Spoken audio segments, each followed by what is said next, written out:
이제 많이 떨어졌잖아요. 네네. 지금 우리 파라곤 대장 아파트 같은 경우에도 호가 10억 나왔던 게 지금 얘기하는 거는 이제 뭐 저층이기는 해도 7억대에 나오고 있단 말이에요. 아, 3억씩 빠졌어요. 네. 근데 이 상황이 사전 청약하면서 그 분양가가 제일 관건일 것 같아요. 네, 추첨하면서. 그래서 이 부분들은 생각하고 판단하고 들어오시는 게 맞는 것 같고. 앞으로 분양이 사전 청약으로 많이 변동이 되는지 아직 세종 같은 경우는 딱 한 군데밖에 현재는 진행된 게 없거든요. 그리고서는 이제 임대라든가 이런 게 세팅이 됐고 아직까지는 이제 토목공사가 3단계로 들어가는데 토목공사가 아직 완료가 안 돼서 진행이 안 되는 것 같은데 전국 청약 괜찮네요. 괜찮아요. 전국 청약이 괜찮은데 입주 조건이 나오죠. 그렇죠. 여기도 그렇게 되겠네요.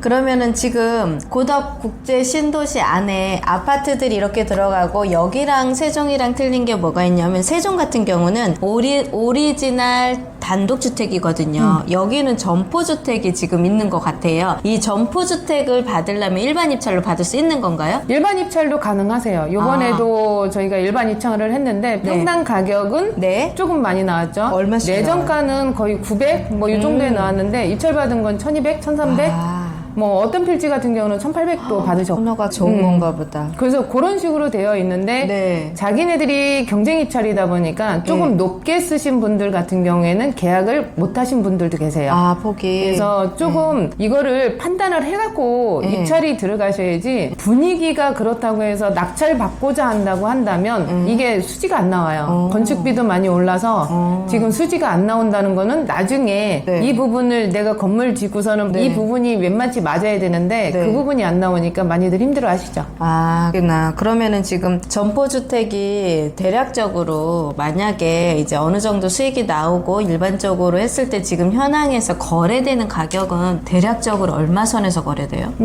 지금 대지 면적 72평 정도 됐을 때 4층을 줘요. 우리는 여기가 5가구가 정해져 있고 세대가 정해져 있는 거야? 5세대가 정해져 있고 밑에 이제 점포가 들어가는데 위에 같은 경우에는 투룸을 짓던 쓰리룸을 짓던 상관없이 무조건 5세대만 지어야 되는 상황인 거고 그렇게 됐을 때 금액이 이렇게 부동산 경기가 안 좋기 전에 그때는 이제 뭐 27억, 30억 이 정도 나왔었단 말이에요. 근데 지금은 24억짜리도 나온 게 있어요.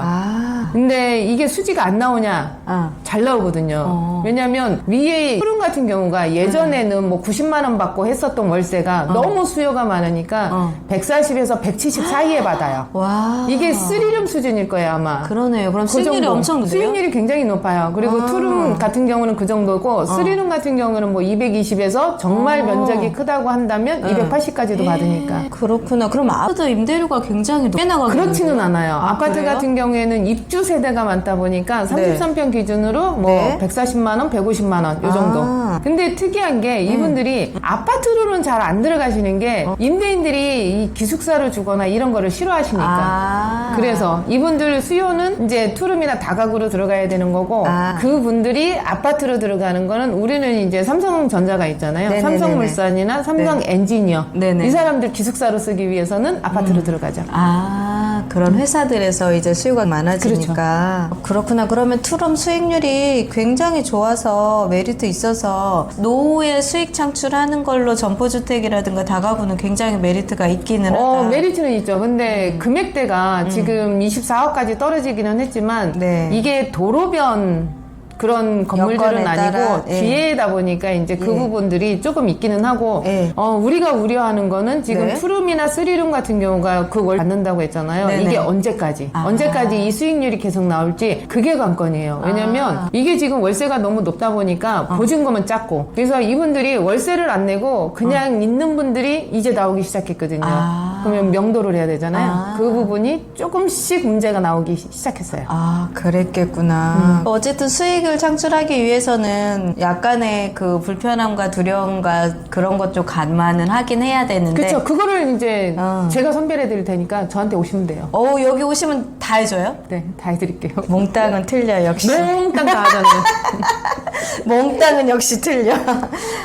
지금 이제 고덕도 이제 거의 한 개발 계획도가 한 10년 정도 남은 것 것 같고, 아파트라든가 이런 점포주택이나 다가구가 있어서 저는 여기는 참 해먹을 게 많을 것 같다는 생각이 들어요. 세종은 되게 단순하거든요. 그쵸. 아파트, 상가, 그 다음에 단독주택. 여기는 정말 다양해요. 네. 지금 단독주택도 세 가구만 들어가는 게 있거든요. 근데 예전 같은 경우에는 이거를 수익형으로 보지는 않았어요. 근데 거기에 스리룸을 넣는다고 하면 또 이게 수익형이 되거든요. 내가 거주하고 밑에를 갖다가 또 임대를 놔줄 수 있으니까. 상관이 없어요, 그렇게 해도. 그렇죠. 임대 넣어도 상관은 없고 250만 원, 250만 원 받는다고 해도 나한테는 수익이 300만 원이 들어오는 거잖아요. 훨씬 그것도 낫죠. 괜찮고. 그쵸. 그래서 그 부분이 너무 괜찮으니. 근데 이제 조금 아쉬운 거, 고덕신도시에 조금 아쉬운 거. 부촌이 형성되려면 세종시처럼 1인 1가구를 지을 수 있는 단독주택지가 나왔었어야 되는 거예요. 그 뭐 호수변? 호수뷰? 이런 식으로 해서. 그게 없다 보니까 부촌 형성이 안 되는 거죠. 근데 우리 여기 들어오시는 분들은 이제 신문지상에도 계속 나오지만 굉장히 이게 페이가 세신 분들이 오는데 그렇죠. 그분들이 원하는 그런 필지가 없다라는 게 그게 고급주택. 아쉬운 거죠. 그렇죠. 그러면 고덕 신도시에는 타운하우스처럼 블럭형 그런 건 없어요? 없어요. 고덕신도시 안에는 없고 외곽으로 이제 형성을 시키려고 그 하는 개발행위로 해서 이루어지는 거. 그쵸. 개인들이. 개인들이. 세종은 있어요. 평택은 없어요. 근데 중요한 거는 평택은 미군들이 있잖아요. 네네네네. 렌탈이 지금 많이 형성이 되어 있어요. 맞아요. 렌탈로 사용했던 그런 큰 그런 단독주택을 이제 세대로 들어가는 분들도 계시죠.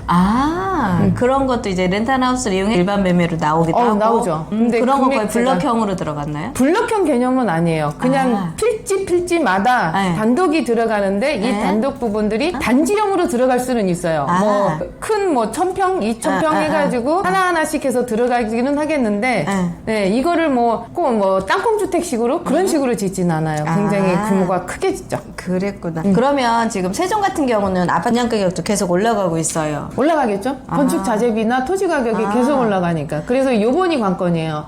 사전 청약했던 그 부분이 이제 추첨이 들어가는데 분양가가 이제 나오기 시작한 거거든요. 그렇죠. 분양가가 얼마가 나올지. 그 전에는 이제 5억 5천까지 나왔는데 네. 요번에는 얼마가 나올지 이제 그게 제일 관건인 거죠. 그렇겠다.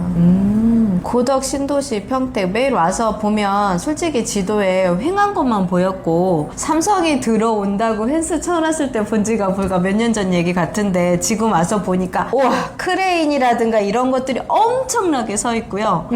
저 뭔지 저 뭐 하는 데야 그래가면서 들어오면서 제가 봤는데 쟤 뭐 하는 데야 하면서 제가 보고 왔거든요. 근데 와 정말로 막 그 뭔가가 막 움직임이 느껴지는. 세종은 되게 조용하거든요. 아파트 현장 빼고는. 세종 가면은 사람들이 없어요.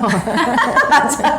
사람이 없어요. 그랬는데 여기는 뭐가 많이 들어가니까 와 산업도시 같은 느낌도 되게 많이 들면서 여기는 자적신도시잖아요. 네. 그 세종하고는 전혀 다른 상황이 되는 거죠. 저희는 깔끔함과 공무원의 조용함 그런 것들로 되게 조용한 도시인데 그렇죠. 와, 네. 근데 여기는 정말 정신이 없어요. 인부들도 정말 많고 차량도 많고 공사 현장에 그 차량들 그다음에 되게 많은 것 같아요. 뭐 크레인들 정말 많은 거죠.